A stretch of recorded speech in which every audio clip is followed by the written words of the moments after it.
தலைவர் 171 கூலி. போடா. Anuj SHG Scratch Retiles. No more scratch, no more tension.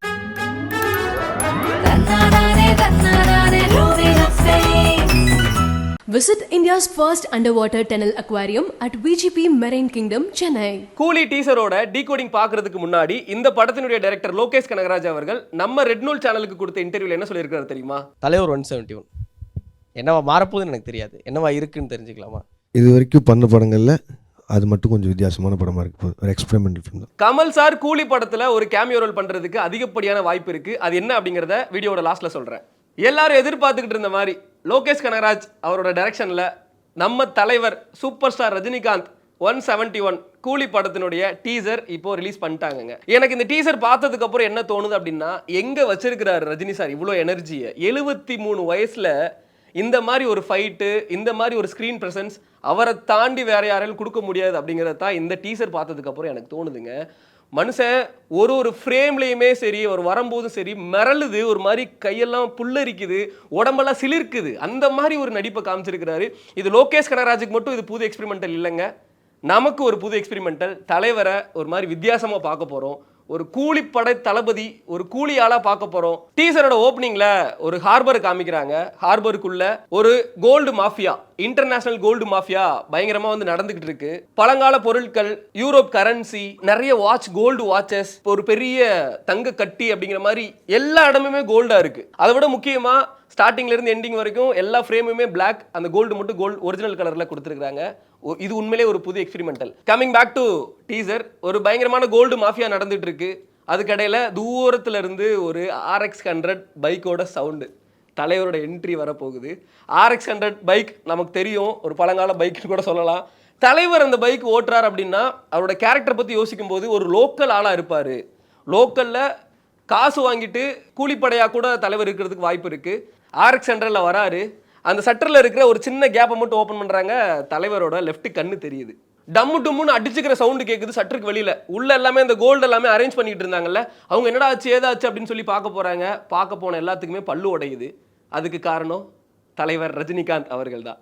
ஒரு பயங்கரமான ஃபைட் நடக்குது. அஃப்கோர்ஸ் அந்த கோல்டு மாஃபியாலாம் தடுக்கிறதுக்கு அனுப்பிச்சு விட்டாங்களா, இல்லை அந்த கோல்டு மாஃபியாக்கே நான் தாண்டா அப்பேன் அப்படிங்கிற மாதிரி தலைவர் ரஜினிகாந்த் என்ட்ரி கொடுக்குறாரா, அந்த கோல்டு எல்லாமே கைப்பற்றுறாரா, திருடுறாரா, இல்லை கைப்பற்றி அவருக்கு காசு கொடுத்துருப்பாங்களா, ரஜினி சார் ஒரு கூலி ஆளாக வந்து யூஸ் பண்ணுவாங்களா, அவங்களுக்கு எடுத்துகிட்டு போகிறாரா அப்படிங்கிறது எதுவுமே தெரியல. எனக்கு தெரிஞ்சு வில்லனுக்கு வில்லனாக தான் இருப்பாருன்னு நினைக்கிறேன். இந்த அவரோட எக்ஸ்பிரஷனாக இருக்கட்டும், அவரோட பாடி லாங்குவேஜாக இருக்கட்டும், அவரோட ஸ்பீச்சாக இருக்கட்டும், அப்பனுக்கு அப்பண்டா அப்படிங்கிற மாதிரி தான் இருந்துச்சு. வில்லனுங்களுக்கெல்லாம் வில்லனாக தான் இந்த படத்தில் லோகேஷ் கனகராஜ் தலைவரை காமிச்சிருக்கிறார் அப்படிங்கிறது என்ன நான் பார்க்கும்போது எனக்கு ஃபீல் ஆச்சு. ஒரு டயலாக் ஒன்று வருதுங்க, அப்பாவும் தாத்தாவும் வந்தார்கள் போனார்கள். 1982 ரங்கா படத்தில் தலைவர் அவர்கள் யூஸ் பண்ண டயலாக்கை இந்த படத்துலையும் வச்சிருக்கிறாங்க, கூலி படத்துலையும் வச்சிருக்கிறாங்க. அப்படி பார்க்கும்போது எப்படி கமல் சாருக்கு பழைய விக்ரம் படத்துக்கும் புது விக்ரம் படத்துக்கும் ஒரு கனெக்ஷன் வச்சிருக்கிறாங்க, ஒரு ரெஃபரன்ஸ் வச்சிருக்கிறாங்களோ, அதே மாதிரி தலைவர் ரஜினிகாந்த் அவர்களோட இந்த ரங்கா படத்துக்கும் இந்த கூலி படத்துக்கும் ஒரு கனெக்ஷன் இருக்கலாம், ஒரு ரெஃபரன்ஸ் இருக்கலாம். இன்னும் என்ன டவுட்டாக இருக்குது அப்படின்னா, ரஜினி சார் நடித்த ஜானி மூவியில் அவர் இந்த கோல்டை வச்சு ஒரு சின்ன ஒரு ஸ்மக்லிங் பண்ணுவார். அதுவும் இது கூட கனெக்ட் பண்ண முடியுது. ஒரே குழப்பத்தில் விட்டுருக்காரு லோகேஷ் கனகராஜ் அப்படின்னு தான் சொல்லணும். இந்த கூலி டீசரில் சண்டை காட்சிகளை நோட் பண்ணி பார்த்தோம் அப்படின்னா எல்லா இடத்துலையுமே கோல்டை வச்சு கடத்துற மாதிரி தான் சீன் இருக்குது. என்ன எக்ஸாம்பிளுக்கு ஒரு கம்ப்யூட்டரோட அந்த கீபோர்டு இருக்குது, அதில் பட்டன் எல்லாமே கோல்டில் இருக்குது. ஸோ இந்த மாதிரி எல்லா இடத்துலையுமே கோல்டை வச்சு கடத்திட்டு இருக்கக்கூடிய ஒரு குரூப், அதை பிடிக்கிறதுக்காக வந்திருக்கக்கூடிய தலைவர். அந்த லாஸ்ட்டில் கிளைமேக்ஸில் வந்து தலைவர் படுத்துக்கிட்டே கோல்டு மேலே படுத்துக்கிட்டே வந்து ஒரு ஃபோன் கால் ஒன்று பேசுவார். அது பக்கத்தில் ஃபுல்லாக யூரோப் கரன்சி இருக்கும். ஸோ யூரோப்லேருந்து வந்த கோல்டுகள் எல்லாத்தையுமே இங்கே லோக்கலில் வந்து சப்ளை பண்ணுறாங்க. அதை தலைவர் வந்து பிடிக்கிறார், இல்லை அதை வந்து ஆட்டையை போட்டு போகிறார் அப்படிங்கிற மாதிரி கூட சீன் இருக்கலாம். அதுலேயுமே ஒரு பெரிய ட்விஸ்ட் வச்சிருக்கிறாரு லோகேஷ் கனகராஜ். இந்த டீசரில் இதை நீங்கள் நோட் பண்ணீங்களா இல்லைன்னு தெரில, தலைவரோட கையிலையும் காப்பு இருக்குது. கமல் சாரோட காப்பு, லோகேஷ் கனகராஜ் அவரோட காப்பு, விஜய் அவர்களோட காப்பு. இது லோகேஷ் கனகராஜ் சொல்லிட்டார், ஓகே இது வந்து தலைவருக்கு வரக்கூடிய ஒரு ஸ்டாண்ட் அலோன் மூவி தான், தனி மூவி தான், இது LCU கூட கனெக்ட் கிடையாது அப்படி இப்படின்னு சொல்லிட்டாங்க. ஆனாலுமே சின்ன சின்ன குறியீடுகள்லாம் வச்சு இருக்குமோ இருக்குமோ இருக்குமோன்னு நம்மளை எல்லாத்தையும் யோசிக்க வைக்கிறாங்க. அந்த காப்புக்கு காரணம் என்ன அப்படிங்கிறது போக போக தான் தெரியும். அங்கே அந்த கோல்டை ஸ்மக்லிங் பண்ணிட்டு இருந்த எல்லாத்தையுமே அடித்து துவைச்சு பல்லெல்லாம் கலட்டி ஒரு மாதிரி டேபிள் மேலே உட்காந்துட்டு அவர் கையில் கட்டிருக்கக்கூடிய அந்த பேட்ச் இருக்கு இல்லையா, அதில் வந்து ரத்தக்கரை பட்டுருச்சு அப்படின்னு சொல்லி ஒரு கிளாத்தை உருவுறாரு. பக்கத்தில் இவ்வளோ பெரிய தங்க கட்டி இந்த படத்தோட ஒரு மிகப்பெரிய முக்கியமான கான்செப்டாக இருக்கும். அதை பேஸ் பண்ணி பயங்கரமான சண்டைகள் போராட்டங்கள் இருக்குது அப்படிங்கிறது டீசர் பார்க்கும்போது நமக்கே தெரியுது. அந்த கிளாத் எடுத்து கையில் அப்படியே அந்த பிளட்டை துடைக்கிறாரு, கூலி கூலி அப்படின்னு சொல்லி எல்லா லாங்குவேஜ்லேயுமே வந்து டைட்டில் வருது. ஸோ அந்த பேட்சை பார்க்கும்போது நமக்கு என்ன தோணுது அப்படின்னா, ஆரம்பத்தில் ஹார்பரை காமிச்சாங்க. அந்த ஹார்பரில் வேலை பார்க்கக்கூடிய ஒரு கூலி தொழிலாளியாக நம்ம ரஜினிகாந்த் அவர்கள் இருக்கலாம். ஸோ அவருக்கு வந்து ஒரு ஆர்டர் வருது, இல்லைனா அவர் அதுக்கு முன்னாடி ஒரு பயங்கரமான ஒரு கேங்ஸ்டராக இருந்திருக்கலாம். அந்த வேலையெல்லாம் விட்டுட்டு ஹார்பரில் ஒரு கூலி தொழிலாளி வேலை பார்க்கலாம். அவருக்கு ஒரு டாஸ்க் வருது, இந்த மாதிரி கோல்டு வந்து ஸ்மக்லிங் பண்ணுறாங்க, அதை பிடிங்க அப்படிங்கிற மாதிரி.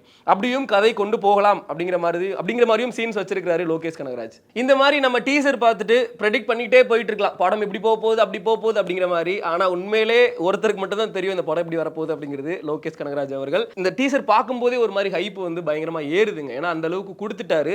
இன்னொன்று என்னென்னா, ஃபைட் சீக்வன்ஸ். தலைவர் அப்படின்னாலே ஆக்ஷன் சீக்வன்ஸ் தாங்க. மாஸ் ஹீரோ அப்படின்னா தலைவர் தான். அன்பறிவு மாஸ்டர்ஸ் இணைஞ்சிருக்கிறாங்க.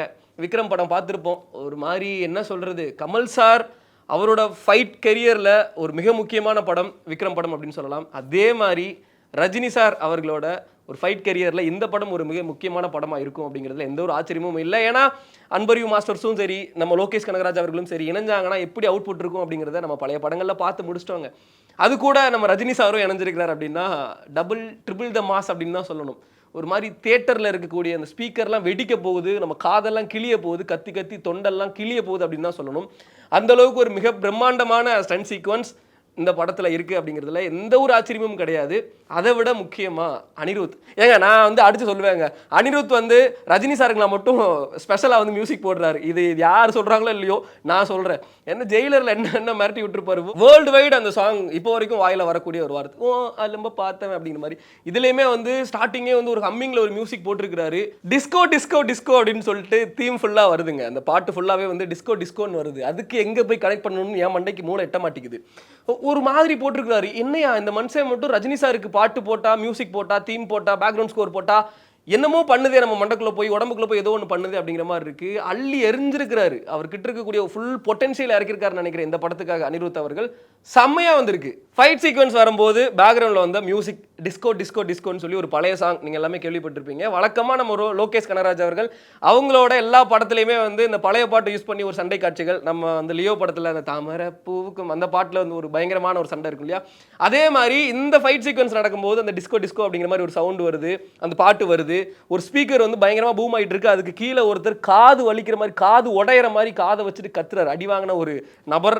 அப்படிலாம் பார்க்கும்போது இந்த படத்துலையுமே ஒரு விண்டேஜ் சாங்கை யூஸ் பண்ணி ஒரு பயங்கரமான ஒரு மேசிவ் ஃபைட் இருக்குது அப்படிங்கிறதுலையும் எந்த ஒரு ஆச்சரியமும் இல்லை. வெயிட் பண்ணிக்கோங்க மக்களே. சினிமோட்டோகிராஃபர் கிரீஷ் அவரை பற்றி சொல்லி ஆகணும். அவர் என்ன சொல்கிறது, விக்ரம் படத்திலே அவர் ஒர்க்கை பற்றி நம்ம என்ன பேச முடியும். எல்லாத்துக்குமே அவங்கள பற்றி பேசணும் அப்படின்னா இந்த படங்கள் தான் அப்படிங்கிற மாதிரி எக்ஸாம்பிளுக்கு கொடுத்துட்டு போயிடலாம். இந்த படத்துலையும் ஆக்சுவலாக இந்த இண்டஸ்ட்ரியில் இருக்கிறவங்க எப்படி தெரியுமா, தலைவர் அப்படின்னாலே எக்ஸ்ட்ரா ஒரு ஒர்க் இருக்கும். எல்லா படத்துக்கும் அவங்களோட ஃபுல் ஒர்க்கை போடுவாங்க. தலைவர் அப்படிங்கும்போது இன்னும் கொஞ்சம் ஸ்பெஷலாக ஒர்க் பண்ணுவாங்க. அந்த ஒர்க்கு வந்து நமக்கு தெரியும் இல்லையா, அந்த ஒர்க்கு தெரிஞ்சது. கிரீஷ் அவர்களோட சினிமோட்டோகிராஃபி எப்படி இருக்குது அப்படிங்கிறது டீசர் பார்க்கும்போதே தெரிஞ்சது. மிரட்டி விட்டுருப்பார் அப்படிங்கிறது எந்த ஒரு ஆச்சரியமும் இல்லை. லோகேஷ் கனகராஜ் அவர்களோட காம்பினேஷன் இருக்கும் அப்படிங்கிறதுனால டவுட்டே இல்லைங்க. ஃபுல் ட்ரீட்டு தாங்க. விஷுவல் ட்ரீட்டு தான், ஆடியோ ட்ரீட்டு தான், ஃபைட் ட்ரீட்டு தான், மாதிரி ட்ரீட்டுன்னு போய்கிட்டே இருக்கலாம். கமல் சாரோட கேமியோ கூலியில் இருக்குது அப்படிங்கிற மாதிரி நான் ஆரம்பத்திலே வந்து சொல்லியிருந்தேன் இல்லையா, அது எனக்கு எங்கே கனெக்ட் ஆகுது அப்படின்னா, நினைத்தாலே இனிக்கும் அப்படிங்கிற ஒரு படத்தில் ரஜினி சாரும் கமல் சாரும் ஒன்றா நடிச்சிருக்கிறாங்க. அந்த படத்தில் வர்ற சம்போ சிவசம்போ அப்படிங்கிற ஒரு பாடல்களில் இந்த அப்பாவும் தாத்தாவும் வந்தார்கள் போனார்கள் தப்பென்ன சரி என்ன அப்படிங்கிற அந்த டயலாக் அந்த பாட்டில் இடம்பெற்றிருக்கு. அப்படிங்கும்போது அதை லோகேஷ் கனகராஜ் இந்த கூலி படத்தில் கனெக்ட் பண்ணுறாரா, ரஜினி சாரையும் கமல் சாரையும் ஒன்றா கனெக்ட் பண்ணுறாரா கூலி படத்தில் அப்படிங்கிற மாதிரி யோசிக்க தோணுது. அப்படி கனெக்ட் பண்ணார் அப்படின்னா இது எல்சியூக்குள்ளே வருமா அப்படிங்கிற மாதிரி யோசிக்க தோணுது. எப்படி எல்லாமோ யோசிக்க தோணுது. எங்கெங்கேயோ விட்டுட்டு போயிருக்காரு க்ளூ லோகேஷ் கனகராஜ், என்னங்க பண்ணுறது அப்படிங்கிற மாதிரி தான் இருக்குது. அதை விட முக்கியமாக வழக்கமாக நம்ம சூப்பர் ஸ்டார் ரஜினிகாந்த் அவங்களோட நேம் வருது, டைட்டில் கார்டு வருது அப்படின்னா சூப்பர் ஸ்டார் அப்படிங்கிறது வந்து ப்ளூவில் வந்து இருக்கும் இல்லையா, இதில் வந்து ரெட் கலரில் வருதுங்க. சூப்பர் ஸ்டார் அப்படிங்கிறது ரெட் கலரில் இருக்குது, சென்டரில் வந்து ரஜினி அப்படிங்கிறது கோல்டில் இருக்குது. அந்த ரெட்டை பார்க்கும்போது ஒரு மாதிரி பிளட் பாத், ஒரு மாதிரி ரத்தத்தில் குளிக்கிறார் ஒரு ரஜினி சார் அப்படிங்கிற மாதிரி இருக்குது. ஒரு பயங்கரமான ஆக்ஷன் சீக்வன்ஸ், ஒரு பயங்கரமான ஒரு கேங்ஸ்டர், ஒரு பயங்கரமான ஒரு மாஃபியா மூவியாக தாங்க இருக்க போகுது. அதில் எந்த ஒரு டவுட்டுமே இல்லை. இந்த டீசரில் நம்ம என்ன நோட் பண்ண முடிஞ்சது அப்படின்னா, அந்த அனௌன்ஸ்மெண்ட்டுக்குலாம் முன்னாடி வந்து இப்போ இந்த மாதிரி ஒரு 171 லோகேஷ் கனகராஜ் அவர்கள் பண்ணுறாங்க அப்படிங்கும்போது ஒரு வாட்சை வச்சு தான், வாட்சை பேஸ் பண்ணி தலைவர் அவரோட ஃபர்ஸ்ட் லுக் வரும்போதும் அந்த வாட்சை பிடிச்சி இழுக்கிற மாதிரி தான் வந்து லுக் எல்லாமே வந்துச்சு. இந்த டீசர்லேயுமே வந்து வாட்சுக்கு வந்து ஒரு மிக முக்கியமான போர்ஷன்ஸ் இருக்குது. ஆனால் எனக்கு ஒரு டவுட்டாகவே இருக்குது, அந்த வாட்ச் செயினை வச்சு ஒரு சண்டை காட்சி இருக்குது, அது ஒரு மித்தாகவே இருக்குது. இந்த வாட்ச் எல்லாமே வந்து கோல்டு தான், ஃபுல்லாகவே தங்கத்தோட அந்த இதில் தான் இருக்குது. அது காஸ்ட்லியஸ்ட் வாட்ச் எல்லாமே கடத்துறாங்க அது அப்படிங்கிற மாதிரி சீக்வன்ஸ் வச்சிருக்கிறாரா?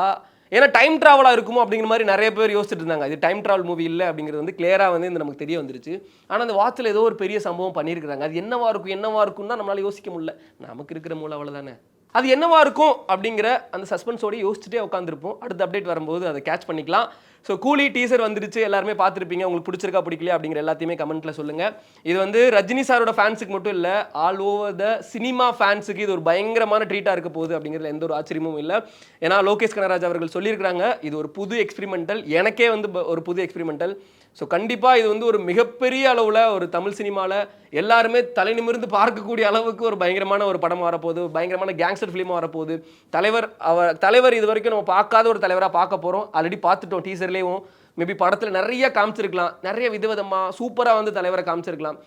டீசர் பார்க்கும்போதே வந்து ஒரு பயங்கரமான வெயிட்டிங், வெறி ஏறுது அப்படிங்கிற மாதிரி என்னமோ சொல்லிட்டே போகலாம். அந்த மாதிரி தான் டீசர் இருக்குது. ஸோ டீசர் எப்படி இருக்குது அப்படிங்கிற உங்களோட கருத்து எல்லாத்தையும் மறக்காம கமெண்ட் பாக்ஸில் கௌதம் என் கூடவும் ரெட் நூல் கூடவும் ஷேர் பண்ணிக்கோங்க. Anuj SHG Scratch Retiles. No more scratch, no more tension.